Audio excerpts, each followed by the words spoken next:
kita juga terus berusaha agar menjadi seorang mukmin yang sejati. Amin ya rabbal alamin. Karena kewajiban seorang muslim yang diperintahkan langsung dari atas langit sana adalah agar kita jangan mati kecuali sebagai seorang mukmin atau muslim sejati. Illa wa antum muslim. Muslim yang sejati adalah mukmin peringkatnya. Allahumma ja'alna minhum ya rabbal alamin. Salawat dan salam teriring untuk Nabi kita Muhammad sallallahu alaihi wasallam dan kepada seluruh ahli keluarganya, sahabat-sahabatnya, dan seluruh orang-orang yang memperjuangkan agama dan sunnahnya hingga akhir masa. Allahumma ja'alna minhum ya rabbal alamin. Jemaah sekalian, sebelum kita masuk ke materi kita, kenapa Allah menciptakan nafsu, hawa nafsu? Saya sampaikan satu kabar gembira dulu dari Nabi Muhammad SAW, bahwa kita ketika berangkat dari rumah, selain untuk menjalankan ibadah 5 waktu, juga untuk menuntut ilmu tentunya, maka saat kita niatkan seperti itu, langkah pertama kita sesungguhnya telah masuk ke dalam jalan menuju surga.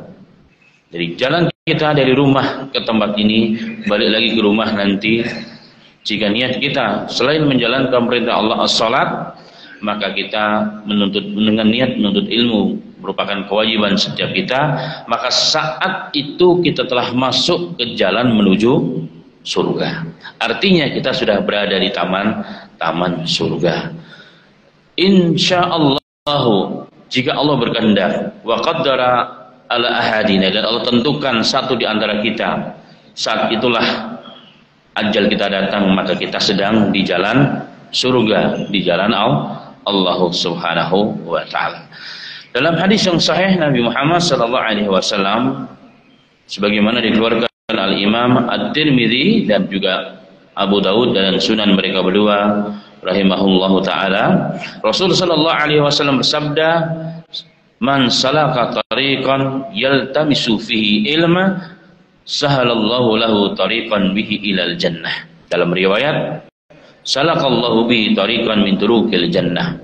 Barang siapa di antara umatnya Rasul sallallahu alaihi wasallam keluar dari rumahnya berniat untuk menambah ilmu agama, menambah ilmu yang dapat menjadikan hidupnya lebih baik, menambah ilmu yang menjadikan ibadahnya semakin terarah sesuai dengan aturan agama dan tuntunan dan sunnah Nabi kita Muhammad sallallahu alaihi wasallam, apa kata Rasulullah, maka dia telah dimudahkan oleh Allah jalannya menuju ke surga. Artinya dia sudah berada di jalan surga. Bahkan dalam teks yang lain, salakallahu bihi tariqan min turuqil jannah, maka dia telah dimasukkan oleh Allah menempuh jalan-jalan menuju surganya Allah subhanahu wa ta'ala. Dan itulah karunia yang begitu luar biasa yang Allah berikan kepada kita. Ada satu kitab yang ditulis dan didukilkan oleh Imam Ibnu Hajar Asqalani dalam beberapa riwayat. Di zaman dahulu kala, ulama-ulama itu atau orang menuntut ilmu agama itu tidak terbatas dengan umur, tidak terbatas dengan umur SD, umur SMP, umur SMA, tidak. Lintas umur. Semakin dekat masa ajalnya, semakin dekat waktunya menjelang sore, menjelang maghrib, maka semakin bersemangat menuntut ilmu. Dalam satu ketika ada satu rombongan, ya, orang-orang yang sedang bergegas menuntut ilmu menuju satu majelis. Dan di samping jalan atau bersama mereka ada seorang yang dikenal oleh orang sebagai orang yang cacat dalam agamanya, alias fasik. Dia mengaku muslim tapi masih melakukan hal-hal yang melanggar aturan agama. Nah, tiba-tiba ketika melihat orang-orang sedang bergegas berjalan dengan cepat menuju majelis, dikatakan, mahlan yal jamaah, pelan-pelan wahai jemaah. Kalau kalian cepat-cepat, nanti kalian tersandung sayap-sayap malaikat dan akan mematahkan sayap-sayap malaikat. Kalimatul haq yuridu bil batil. Ini kalimatnya hak sebenarnya. Karena memang dalam hadis yang sahih Rasulullah mengatakan, tidaklah seseorang menuntut ilmu agama kecuali Allah akan membentangkan sayapnya. Allah memerintahkan memerintahkan para malaikat membentangkan sayapnya. Ya, ini menjadi pelindung para penuntut ilmu agama tersebut. Ridwan bima yasna, karena ridho dengan apa yang dibuat atau yang dilakukan oleh penuntut ilmu agama tersebut. Ini hadisnya sahih. Maka kalimat orang yang fasik tadi itu memang benar sepintas, karena malaikat membentangkan sayapnya. Jadi menurut pikiran dia, ya kan, ini sebagai pemahaman yang hanya mengandalkan akalnya saja. Padahal yang dimaksud di sini adalah, kata ulama, yang dimaksud membentangkan sayapnya adalah melindungi para penuntut ilmu agama tersebut. Melindungi penuntut ilmu agama tersebut. Jadi maknanya adalah secara maknawi, ya. Tapi orang tersebut menginginkan kebatilan, yakni istiza, bermain-main dengan agama. Ulama tersebut meriwayatkan berhenti saja dari kalimat tersebut, ya, berhenti saja dia dari kalimat tersebut, maka tiba-tiba dia berdiri, tidak bisa bergerak, tiba-tiba badannya menjadi kering dan jatuh, kemudian meninggal dunia. Jadi Allah hinakan orang tersebut ketika menghina para penuntut ilmu agama. Maka jemaah sekalian, kita ini sedang jadi wali Allah. Kenapa orang menuntut agama itu di jalan Allah? Itu adalah aulia Allah, wali-wali Allah subhanahu wa ta'ala. Ahlul ilm itu adalah wali Allah. Imam Syafi'i mengatakan, kalau laulal ulama, apabila ulama itu bukan wali Allah, laisa lillahi aulia, maka Allah tidak punya wali, katanya. Itu kata Imam Syafi'i rahimahullahu ta'ala. Maka beruntung jemaah sekalian, di mana kita masih diberikan kesempatan oleh Allah subhanahu wa ta'ala untuk menuntut ilmu agama. Ada satu tulisan yang diterjemahkan dari media Saudi Arabia, namanya Ummu Abdillah. Ummu Abdillah.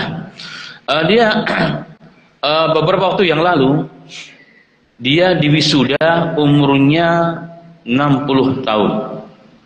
Diwisuda sarjana agama 60 tahun. Maka orang saat diwisuda kaget dan terharu serta kagum. Maka dipanggillah dia dalam satu media dan diwawancarai. Salah satu pertanyaannya, "Ata motivasi Anda, wahai Umma Abdillah, Anda seorang perempuan yang sudah tua." Kalau 60 tahun kan sudah tua, ya kan? Berarti 56 tahun dia sudah mulai belajar. Atau mungkin 50 dari belajar sebelumnya. Dikatakan, kenapa? Dikatakan, karena saya dulu tidak sempat, sebelum nikah saya tidak sempat menyelesaikan studi agama. Dan demi Allah saya tidak mau nanti berjumpa dengan Allah terkategori orang yang jahil agama. Punya harta, dikasih hidup, dikasih segala hal kemudahan dari Allah subhanahu wa ta'ala, tapi saya tidak memanfaatkan diri saya untuk belajar agama Allah. Ini saya malu. Katanya saya malu. Kenapa memangnya? Dulu saya waktu nikah belum sempat menyelesaikan pendidikan. Umur saya masih muda. Dinikahkan orang tua saya. Saya besarkan anak-anak saya semua jadi sarjana. Bahkan ada yang S2 dan seterusnya. Maka setelah selesai tugas saya niat atas dasar musyawarah tentunya dengan suami, ingin menyelesaikan pendidikan agar tidak berjumpa dengan Allah dalam kondisi dicap punya gelar orang yang jahil.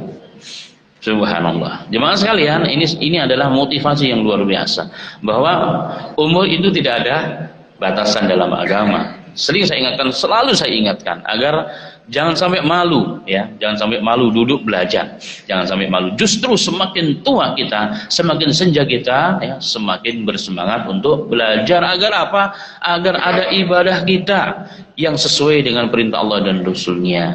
Agar akidah kita kembali kepada Allah nanti pada waktunya, akidah kita benar sesuai dengan yang diperintahkan oleh Allah dan Rasulnya. Semoga Allah berikan taufik kepada kita semuanya dan istiqamah, dan kita pun mati ketika sedang menuntut ilmu agama. Terakhir, saya pernah berjumpa dengan seorang ulama yang tinggal di Madinah, tapi aslinya dari Pakistan, Syekh Ahmad Khan namanya. Jadi beliau dalam ID card-nya, dalam di paspornya itu tertulis pekerjaan adalah thalabul ilm. Padahal umurnya sudah di atas 80 tahun. Ketika ditanya, ya Syekh, kok dalam ID card Anda ini kok tertulis Anda kan Syekh, Anda ulama, Masya Allah. Kok Anda masih sebagai santri, bahasa kitanya gitu ya, diterjemahkan santri. Apa katanya? Memang saya seumur hidup saya adalah santri dan saya ingin mati di jalan ilmu, di jalan Allah Subhanahu wa taala. Dan memang kemudian dan luar biasa. Luar biasa ulama yang subhanallah luar biasa. Saya pernah berjumpa langsung dengan beliau beberapa kali. Dan ini kisah-kisah ini jemaah sekalian fakta ada, ya, bukan hoax, bukan ayalan, bukan datang dari mana, tidak. Artinya ini benar kisahnya. Untuk apa? Sebagai motivasi kita bersama. Dan yang kedua, supaya menambah syukur kita kepada Allah. Umur saya sekarang ini 60, 70 tahun masih diberikan kesempatan oleh Allah, dimudahkan untuk duduk dalam majelis agama di rumah Allah bersama teman-teman orang-orang yang baik di sini. Ini nikmat Allah yang sangat luar biasa besarnya. Bahkan dalam hadis, Allah dan para malaikat yang penuh langit dan bumi mendoakan orang yang mengajarkan kebaikan. Dalam riwayat mendoakan seluruh orang-orang yang belajar agama. Itu jemaah motivasi kita. Saya kebetulan mulai ngajar itu kadang-kadang jam 3, kadang-kadang jam 4 subuh. Kadang-kadang capek, ya namanya kadang-kadang kalau dipanggil ustadz itu hari-hari libur bukannya malah istirahat, malah kadang-kadang harus ya namanya untuk berbagi. Kadang-kadang capek, letih. Cuma saya selalu menghadirkan satu keutamaan fadilah amal dalam amal tersebut. Amal saya terbatas, bisa jadi amal saya nggak ada yang diterima oleh Allah. Umur saya apalagi, infak saya hampir nggak ada, perjuangan untuk agama nggak ada. Lalu apa bekal saya kembali kepada Allah? Saya teringat hadis Rasulullah, innallaha wa malaikatahu wa ahlus sama wal ard, penduduk langit, para malaikatnya, penduduk bumi semua akan mendoakan orang-orang yang mengajarkan kebaikan. Nah, motivasi seperti ini jemaah sekalian memberikan kita semangat mengusir kemalasan, ya, mengusir kemalasan dan rasa malu. Kenapa? Karena memang ini bagian dari kemuliaan Allah Subhanahu wa taala. Seandainya Allah buka hijab ini, ya, bagaimana nikmatnya, keutamanya duduk dalam majelis ilmu agama seperti ini. Wallahul azim, kita rasanya ingin sepanjang hari belajar agama. Tapi Allah tidak buka. Untuk apa? Agar menjadi ujian bagi kita. Karena iman itu adalah mengimani sesuatu yang gaib yang datang dari Allah dan Rasulnya. Perlu keimanan dan keyakinan yang kuat. Semoga saya berbicara dan kita semua diberikan taufik oleh Allah Ta'ala untuk selalu istiqamah di jalan Allah Subhanahu wa Ta'ala. Amin. Amin ya rabbal alamin. Coba sekalian rahimani wa rahimakumullah, kembali kepada topik kita, ya. Bahasan kita di pagi yang berbahagia ini adalah hikmah. Apa hikmah nafsu diciptakan oleh Allah Subhanahu wa taala? Atau dalam bahasa yang lain, kenapa Allah menciptakan nafsu? Pada pertemuan sebelumnya telah kita bahas ada perbedaan antara nafsu, hawa nafsu, ruh dan juga qarin. Dan kemarin kesimpulannya bahwa ruh itu bagian terpenting dari manusia. Karena manusia terbagi menjadi dua, jasad terbuat dari tanah unsurnya, kembali ke tanah ketika nanti sudah mati dan masuk ke kuburan, terpisah dengan roh. Roh ini makhluk yang diciptakan oleh Allah yang tidak akan mati. Walaupun berpisah dari jasad manusia, dia masuk alam barzah, dia langgeng tidak akan mati. Itu namanya roh. Saat di dunia yang dominan adalah jasad. Saat kita meninggal dunia, yang dominan adalah ruh kita di alam barzah. Dan itu yang akan banyak merasakan azab atau nikmat dari Allah di alam kubur ataupun alam barzah, alam penantian.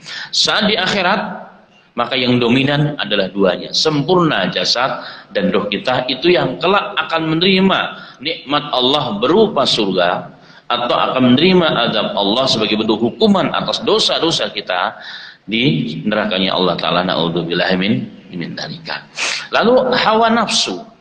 Hawa nafsu adalah pengiring dari setiap manusia. Ianya adalah nafsu. Nafsu itu adalah keinginan al-mail ala syai', kecenderungan kepada sesuatu yang sudah kita bahas. Dan ini yang mendampingi manusia. Tambah lagi satu qarin, syaitan. Qarin adalah jin jahat, namanya syaitan, namanya adalah qarin. Inilah yang selalu setiap manusia punya. Kemarin sudah dibahas panjang lebar. Dan ini tugasnya adalah selalu membisikkan kepada manusia hal-hal yang negatif yang akan semakin manusia itu jauh dari Allah Ta'ala. Setan ini lemah, tapi dia selalu mencari celah. Bahkan ketika Allah mensifati tipu daya syaitan, Allah mengatakan wa kana kaidum dha'ifa. Tipu daya syaitan adalah lemah. Tapi ketika Allah bercerita tentang wanita, bercerita tentang istri-istri pembesar Mesir, apa kata Allah? Fa kana kaiduhunna 'azima. Tipu daya perempuan itu sangatlah besar. Laki-laki hanya dengan satu kalimat akan langsung drop. Ya, langsung drop sampai depan pintu. Bapak ini kerjanya ke masjid melulu, mondar mandir ke masjid melulu. Anak ini sakit, kita nggak punya uang ke rumah sakit, langsung tuan Pak. Di rumah sakit gagah dia mendengar kalimat itu di depan pintu rumahnya, langsung habis dia. Itulah wanita, hebatnya wanita. Nah, kembali kepada maksud. Maka syaitan itu lemah, tapi dia mencari celah ketika manusia lalai kepada Allah, dia tusukkanlah, disuntikkanlah bisa-bisa beracun yang mempengaruhi hawa nafsu manusia sehingga cenderung kepada kesesatan dan durhaka dan kemaksiatan kepada Allah Subhanahu wa Ta'ala. Makanya mengikuti hawa nafsu, selalu mengikuti hawa nafsu umumnya adalah satu kejelekan, satu hal yang tidak baik. Lalu bahasan kita hari ini adalah kalau memang hawa nafsu itu selalu la amaratu bisu dalam Quran, lalu memerintahkan, mempengaruhi kita untuk melakukan hal-hal yang buruk. Falimada khalaqahallahu alaina atau lana. Karena kalau begitu kenapa Allah ciptakan hawa nafsu kepada kita? Itu pertanyaan yang langsung di benak kita. Itu pertanyaan orang yang nggak mau susah. Yang nggak mau susah kan begitu. Sama halnya salah satu sunnah Nabi itu. Sunnah Nabi itu bagi laki-laki adalah mencukur kumis. Mencukur kumis, mencabut bulu-bulu ya, ketiak, kemaluan dan sekitarnya. Orang bertanya, Pak Ustaz, kalau memang dicukur ngapain Allah ciptakan itu rambut? Itu pertanyaannya. Kalau memang toh ujung-ujungnya disunahkan dicabut atau dicukur, lalu kenapa Allah ciptakan itu rambut-rambut di tubuh kita? Nyusahin aja. Saya jawab satu, jangan-jangan gara-gara Anda lakukan ini Anda masuk surga. Jadi Allah sengaja menciptakan itu semua untuk apa? Untuk memberikan kesempatan agar kita menjadi orang-orang yang dekat dengan Allah dan masuk surganya Allah Subhanahu wa Ta'ala sebagai ujian bagi kita. Nah, ini yang menjadi bahasan kita. Baik, kemarin sudah kita bahas satu poin atau dua poin. Kita ulang sedikit ya secara khulasahnya. Hikmah atau kenapa Allah menciptakan hawa nafsu pada diri manusia. Padahal hawa nafsu sudah kita bahas panjang lebar ya, dalam Al-Quran, dalam hadis begitu banyak ayat-ayat yang memerintahkan kita, bahkan Nabi Muhammad, wala tattabi'u ahwa'ahum, ya Muhammad jangan ikuti hawa nafsu keinginan mereka orang-orang kafir, maka engkau akan celaka. Tapi Allah selalu mengingatkan kita agar jangan ikuti hawa nafsu kita. Hawa nafsu yang bagaimana? Yang kita akan bahas nanti. Apa hikmahnya? Yang pertama ya diterangkan oleh para ulama kita ya. Saya kumpulkan dari beberapa pernyataan para ulama. Yang pertama adalah dengan adanya hawa nafsu pada diri manusia, itulah ladang perjuangan menuju Allah Subhanahu wa Ta'ala. Dalam kitab Al-Hikam ya, karya ulama besar yang insyaallah setiap kita hampir tahu, Al-Imam Ibnu Athaillah, beliau berkata, laula mayadinun nufusi ma tahaqqaqa sayrul sa'irin idla masafata bainaka wa bainahu hatta tatwiyaha rihlatuk wala qati'atan bainaka wa bainahu hatta tamhuha wa waslatuka.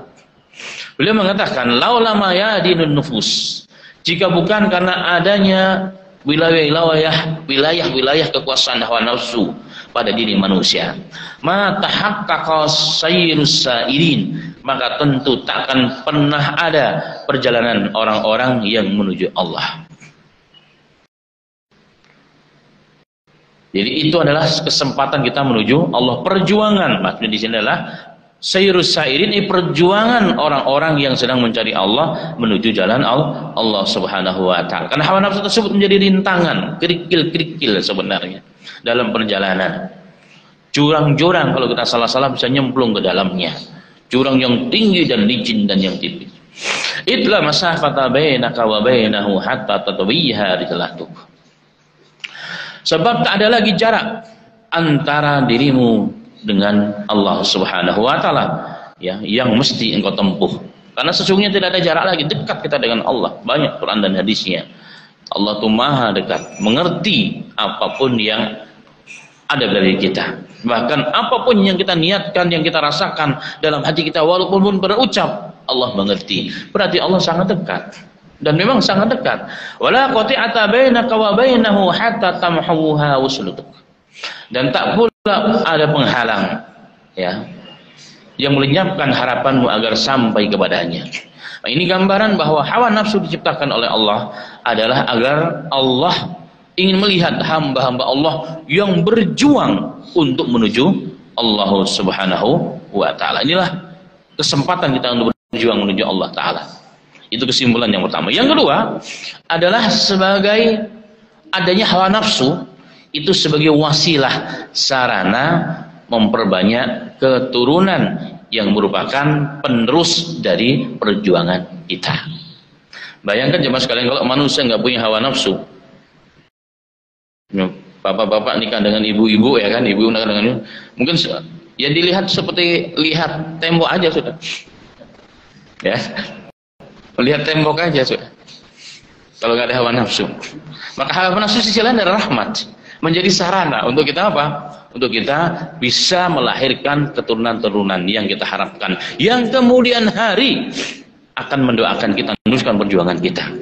Bahkan anak-anak itu pada bahasan kemarin, ya, kita ada kajian di Kuningan, salah satunya adalah bahwa investasi yang terbaik bagi orang tua, bagi suami istri, pasangan, bukan hanya menjadikan anak-anak kita ini cerdas dan pintar, jenius, mendapat pekerjaan yang baik dan seterusnya, bukan. Tapi investasi kita yang terbaik menurut Allah dan Rasulnya adalah apa?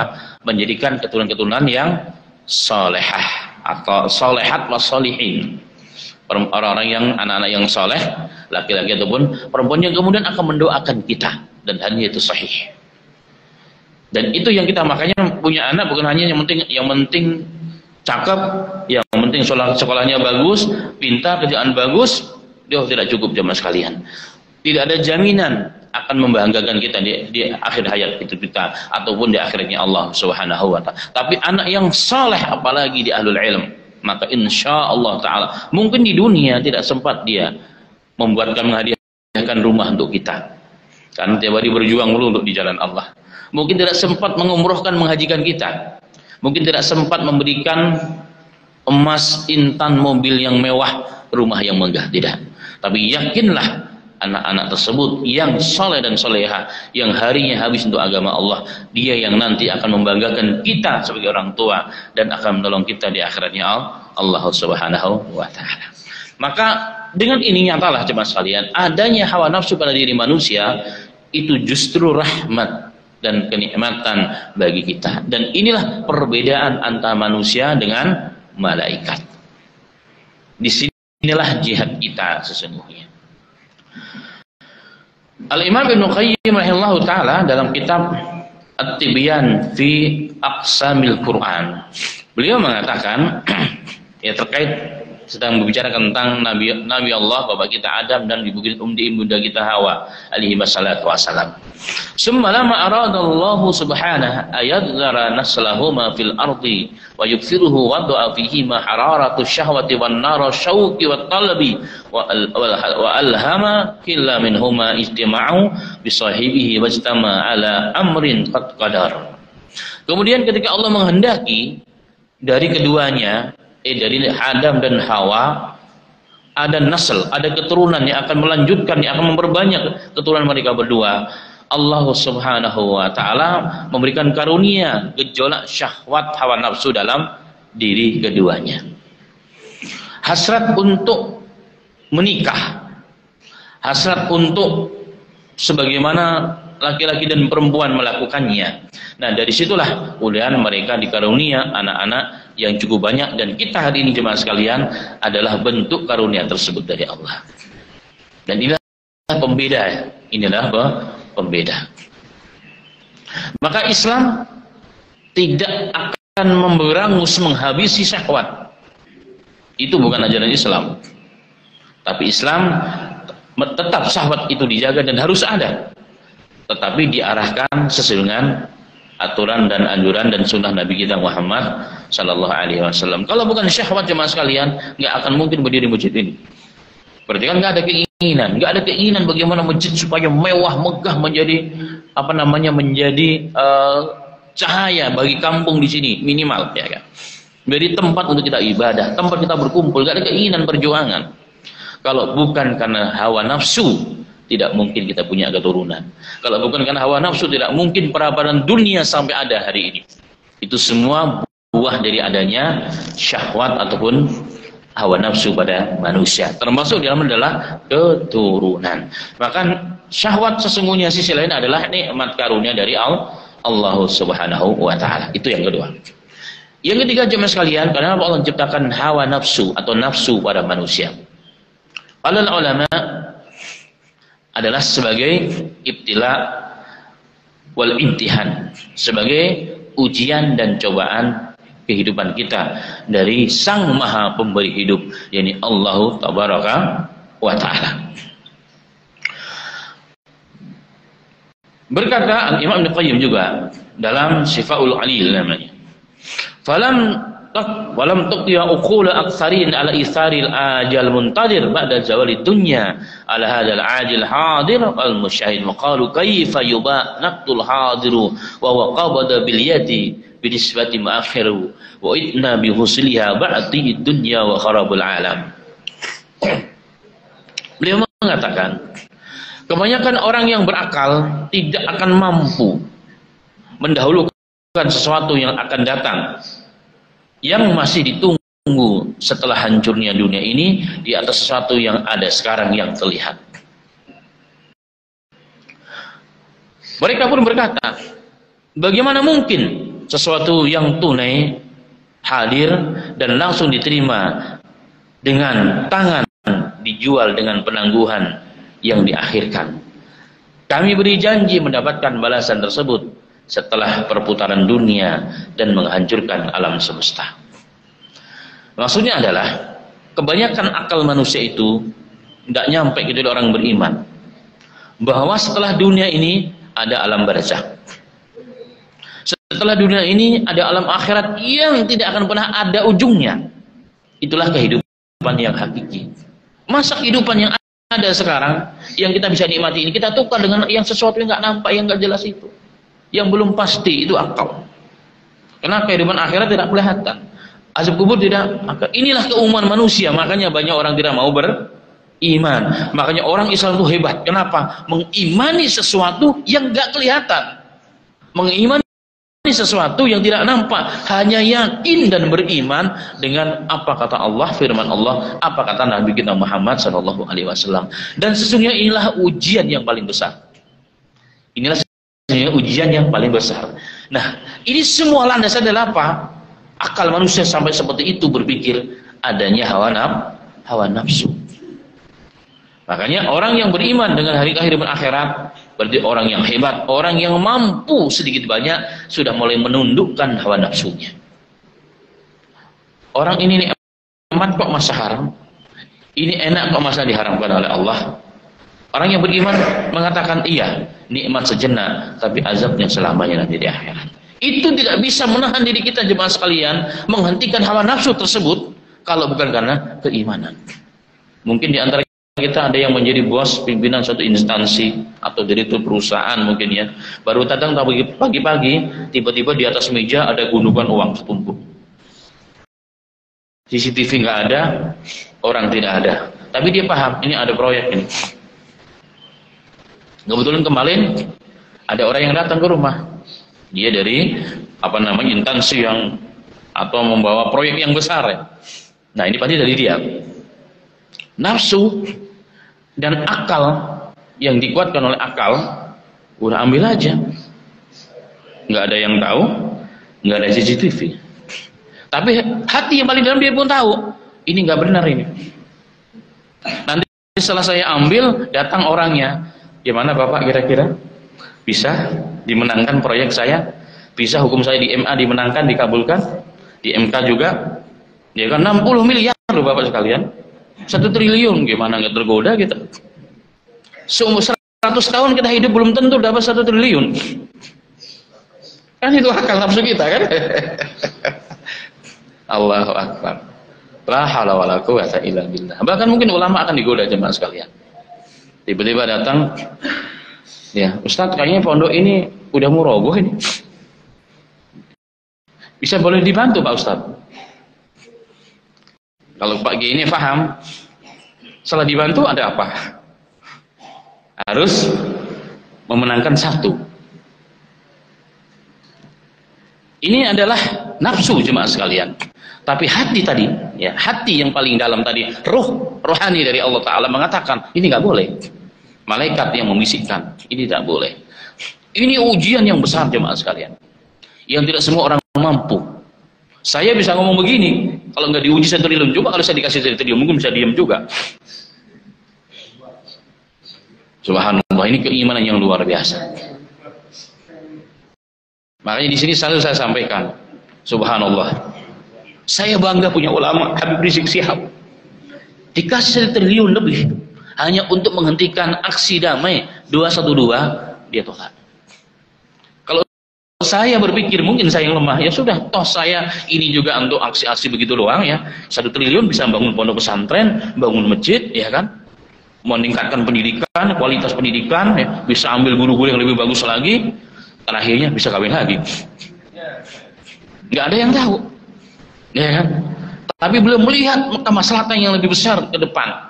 Ini bukan urusan 1 triliun, bukan urusan pondok pesantren saya doang, tapi urusan masa depan umat bangsa Indonesia yang berpengaruh pada 250 juta manusia kelak.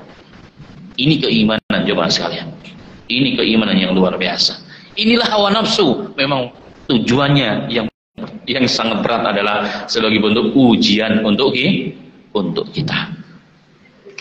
Allah musta'an. La haula wala quwwata illa billahil aliyil azim.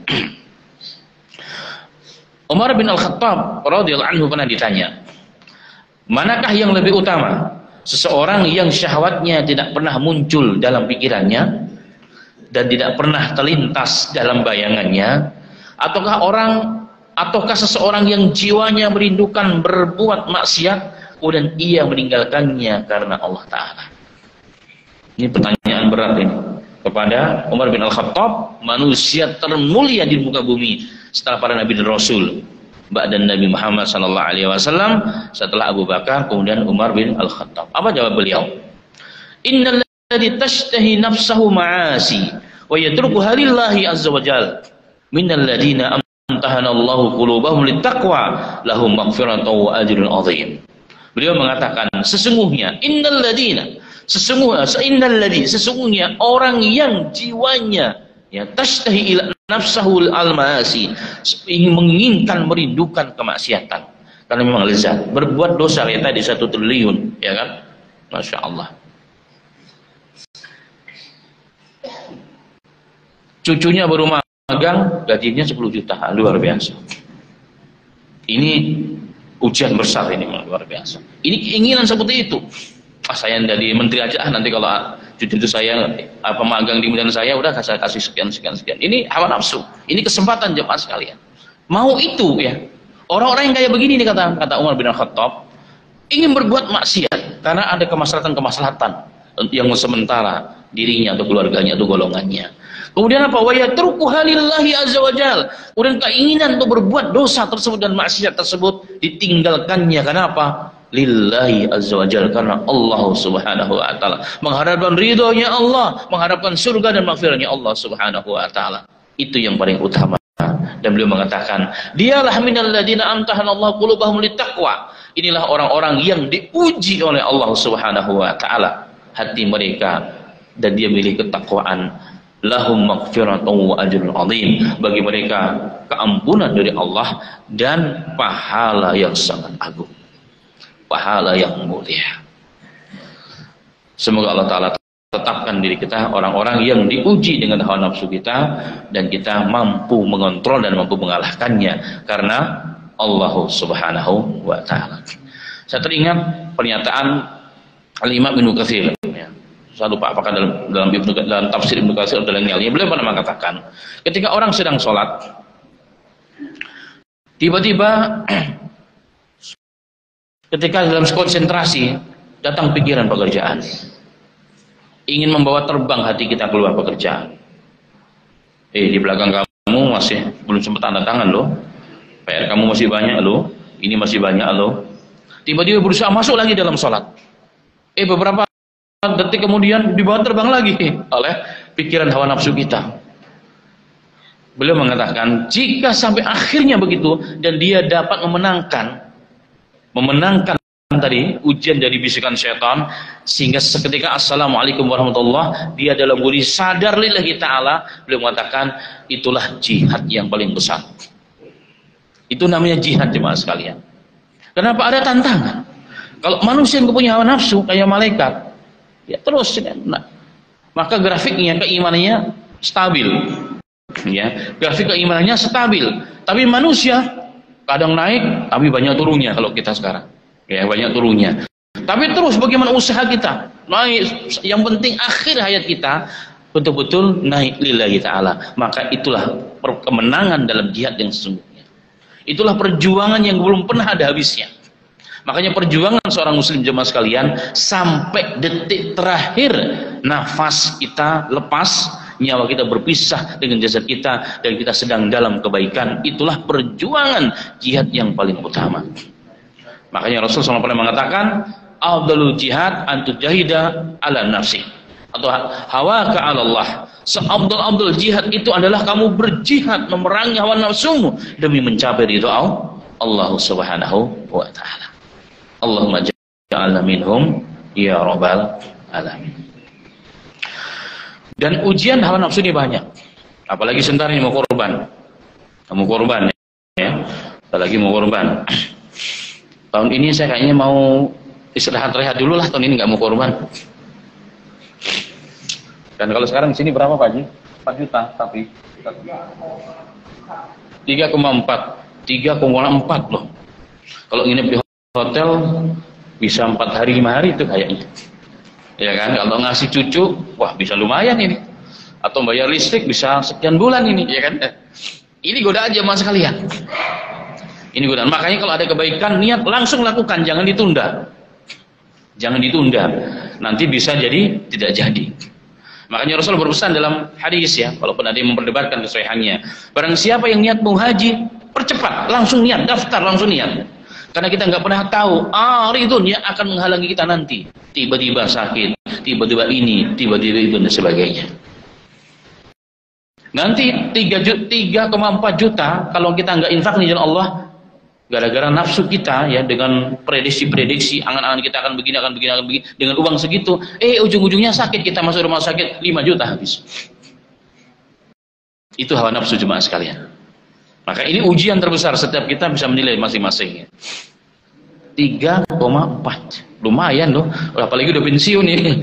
Jangan-jangan ini 2 bulan atau 3 bulan, ya kan, gajinya lumayan nih, masa untuk korban. Masya Allah.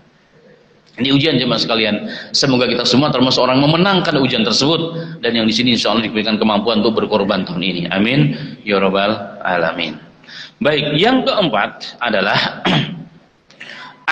adanya hawa nafsu pada manusia ternyata sarana, wasilah agar manusia menjadi sadar bahwa manusia itu hina dan manusia itu lemah.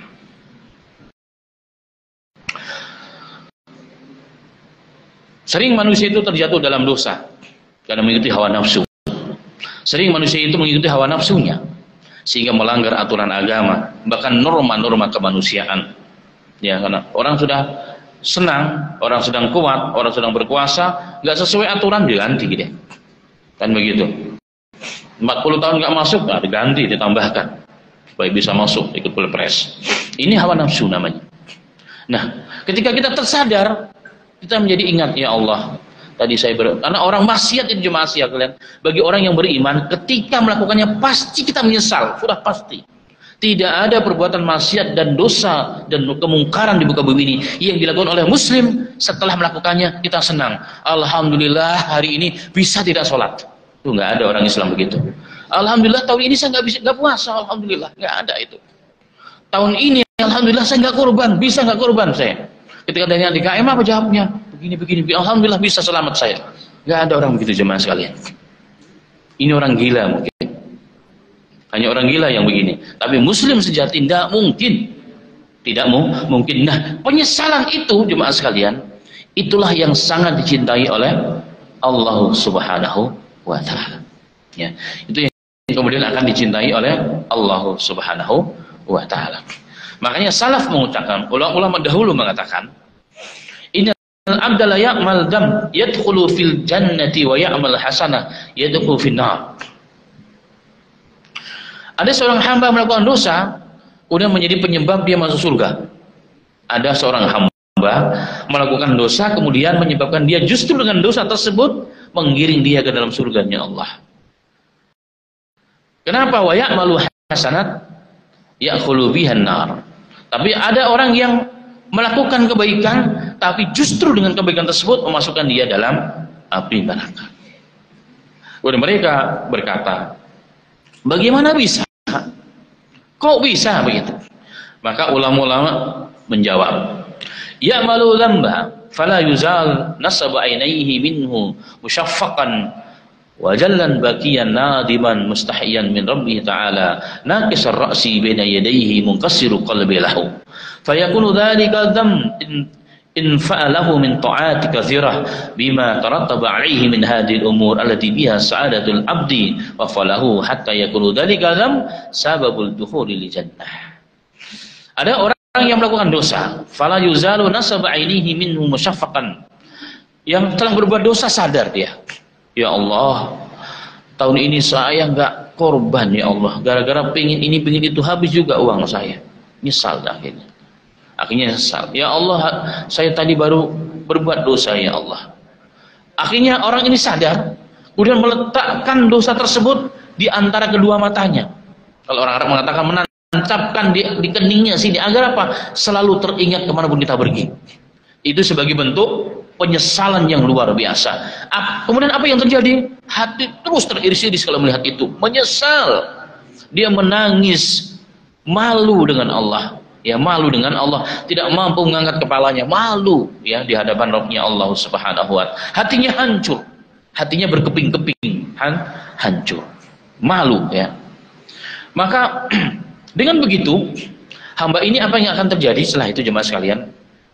Maka dia akan setelah itu nggak akan berbuat dosa, akan cepat beribadah, cepat melakukan kebaikan, menjadi ringan tangan, lisannya akan berkata-kata yang baik, tidak akan pernah kasar kepada siapapun. Selalu bersangka baik kepada orang lain, melihat orang lain lebih baik pada dirinya, nggak pernah sombong dalam dirinya. Nah, ternyata dengan perbuatan dosa yang dilakukan tersebut membawa dia merubah kaifiyah hatinya, pola pikirnya, dan hatinya betul-betul untuk Allah Subhanahu wa taala. Dan inilah yang akan dicintai oleh Allah taala. Maka dosa yang pernah dilakukan tadi ternyata menggiring dia kepada rahmat Allah dan ujungnya adalah surganya Allah Subhanahu wa taala. Makanya ulama mengatakan, ada seorang ulama dahulu yang biasa tahajud. Tiba-tiba satu malam dia tertidur, menyesal luar biasa. Mana wali Allah? Semalam sekali tidak tahajud, rasanya nyesalnya luar biasa. Apa yang terjadi? Membuat dia gelisah, menangis. Maka ulama lain berkomentar, wahai fulan, sesungguhnya ketidaktahajudان kamu itu kehendak Allah, dan itu lebih baik daripada sekian lama kamu bertahajud karena Allah Subhanahu wa taala. Kenapa? Menjadikan hati manusia hancur, tapi menjadi baik. Dan sebaliknya ya. Dan ulama sebaliknya, kembali kepada ulama tadi.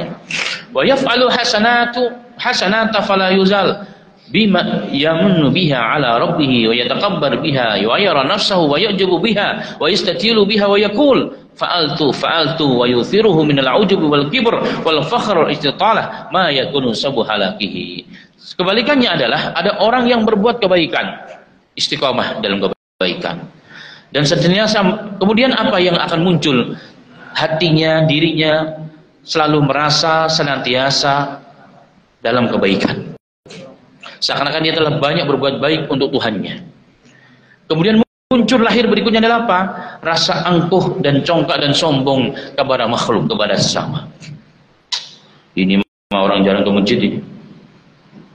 Ini kelihatan capnya, ini orang bukan orang masjid. Merasa dirinya udah hebat.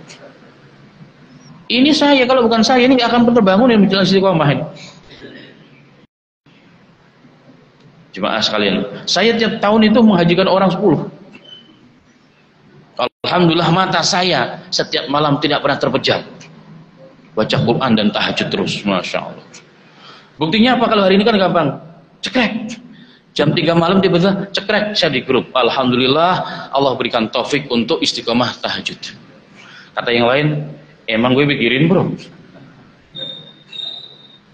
Ada rasa itu, ya kan? Lagi haji ini sekarang, ya kan? Alhamdulillah nyampe juga tanah suci setelah menunggu 10 tahun. Awalnya sih berbagi, awalnya lama-lama kemasukan apa? Kemasukan rasa-rasa yang tadi itu. Dan ini sangat berbahaya jemaah sekalian. Jika sudah menimbulkan rasa tenang dengan Allah karena merasa menjadi orang dekatnya Allah, merasa dirinya lebih hebat dari yang lain karena infaknya banyak luar biasa, ya. Melihat orang lain kecil karena apa-apanya, itu infaknya paling banter, cuma 1000 itu hari Jumat doang. Saya tiap hari berinfak tiap pagi. Ya alhamdulillah ya, tapi nggak usah diomongin kenapa kan gitu orang pikirnya. Nah ini menyebabkan apa jemaah sekalian? Amalnya menjadi hancur.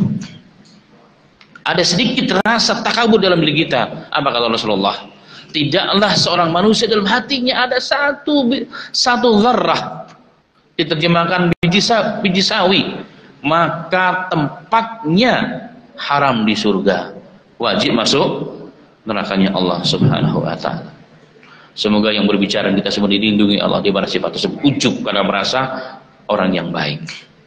Dan zarrah itu jemaah sekalian, guru kami menerjemahkan di kampung itu biasanya kalau rumahnya kan kalau di pagi sore hari itu ada yang kemasukan sinar cahaya matahari pagi ataupun sore biasanya. Kita lihat ada sinar yang masuk ke rumah, dalam kegelapan rumah ada yang kayak bergerak terbang kayak debu, ya. Itulah zarrah. Itulah zarrah. Jadi sekecil itu kesombongan dalam diri kita, maka haram kita masuk surga, maka dilempar kita masuk nerakanya Allah. Kenapa Rasulullah mengatakan al-kibr itu adalah pakaian kebesaran Allah Ta'ala, maka haram hambanya itu punya sifat kibr dalam dirinya. Maka jemaah sekalian, istiqomah harus, menjadi orang soleh harus, tetapi kita harus doa kepada Allah agar Allah hilangkan rasa lebih baik dari orang yang lain. Berapa banyak orang yang kita kira bukan siapa-siapa, ternyata dia lebih tinggi derajatnya di sisi Allah Subhanahu wa ta'ala. Maka jemaah sekalian rahimani wa rahimakumullah, maka sesungguhnya hawa nafsu adalah ujian bagi kita agar apa? Kita kembali kepada Allah Subhanahu wa ta'ala. Kemudian ya, yang berikutnya kita persingkat adalah sarana Allah memilih para kekasihnya. Jadi ketika Allah memberikan hawa nafsu ya pada manusia, itu memang Allah ada satu hikmah yang terpenting adalah apa? Dari situlah Allah ingin melihat siapa yang betul-betul menjadi kekasihku. Tanpa itu nggak akan mungkin, sama dengan mirip dengan ujian ini sebenarnya. Sama mirip dengan yang bab berikut, tapi agak sedikit beda tipis ya. Ya, agak sedikit latif. Makanya Allah dalam Al-Qur'an surah Ali Imran ayat 140. Allah mengatakan, "Iyamsaskum qarhun faqad massal qauma qurhun mislu wa tilkal ayyamu nudawwiluha bainan nas waliya'lamallahu alladhina amanu wa yattakhidha minkum syuhada وَيَتَّخِذَ مِنكُمْ شُهَدَاءَ وَاللَّهُ لَا يُحِبُّ الظَّالِمِينَ. Iyamsaskum kurhun, jika kalian tertimpa kekalahan. Ini kan kisah perang Uhud ini sebenarnya. Rasulullah pernah kalah, menang, kemudian kalah.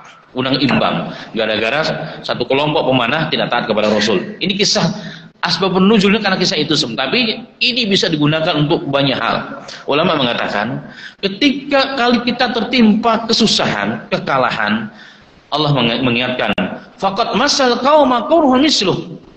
Ujian itu enggak seberapa. Ujian orang lain itu lebih berat. Maka tenang hati kita. Wa tilkal ayyamu nudawwiluha bainan nas, itulah hari yang Allah putar.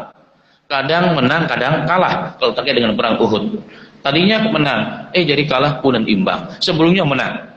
Kadang-kadang kita di atas terjemahnya, kadang-kadang kita di bawah. Maka istilah orang kita, hidup itu seperti roda. Kadang berputar di atas posisinya, kadang di bawah. Ini dari sini ayatnya sebenarnya. Surat Ali Imran, bukan Al-Imran ya. Ali Imran 140. Untuk apa Allah putar manusia itu? Kadang menang, kadang kalah, kadang di atas, kadang di bawah, kadang bahagia, kadang susah. Apa kata Allah? Liya'lamallahu alladhina amanu, agar Allah mengetahui siapa di antara kalian yang benar-benar beriman. Wa yattakhidha minkum syuhada, dan memberikan kesempatan bagi kalian menjadi orang-orang yang mati syahid. Wallahu la yuhibbudz zalimin, dan Allah tidak menyukai orang-orang yang zalim.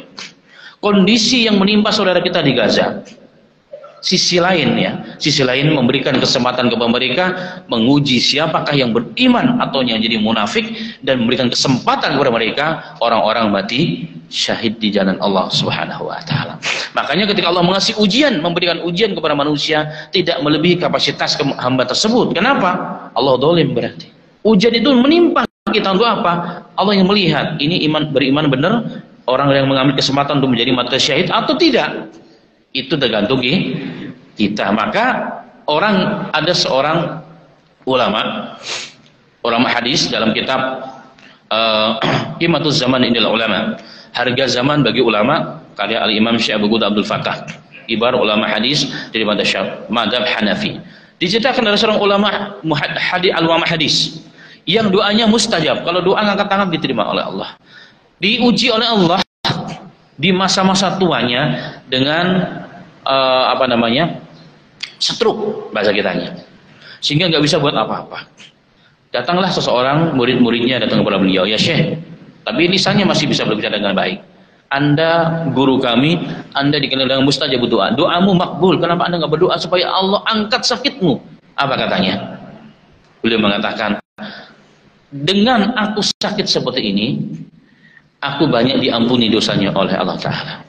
Dan aku mensyukuri. Kenapa? Karena Allah berikan kesempatan, dosaku digugurkan oleh Allah gratis.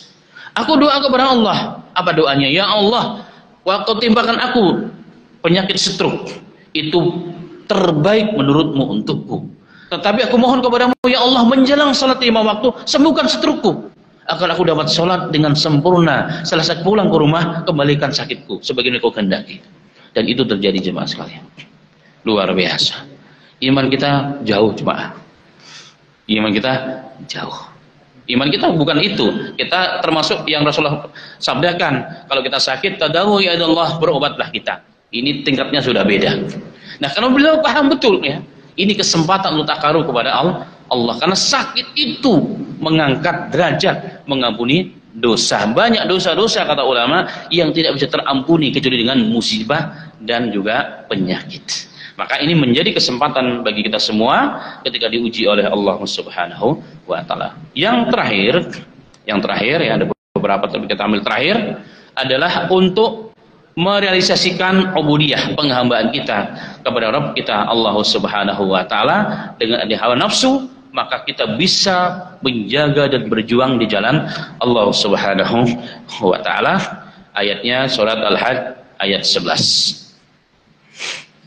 Semoga Allah berikan taufik kepada kita semuanya menjadi orang-orang yang diberikan kemampuan untuk mengawal, mengontrol hawa nafsu kita, dan bukan orang-orang yang menjadikan hawa nafsu sebagai Tuhan sembahan selain Allah Ta'ala. Amin.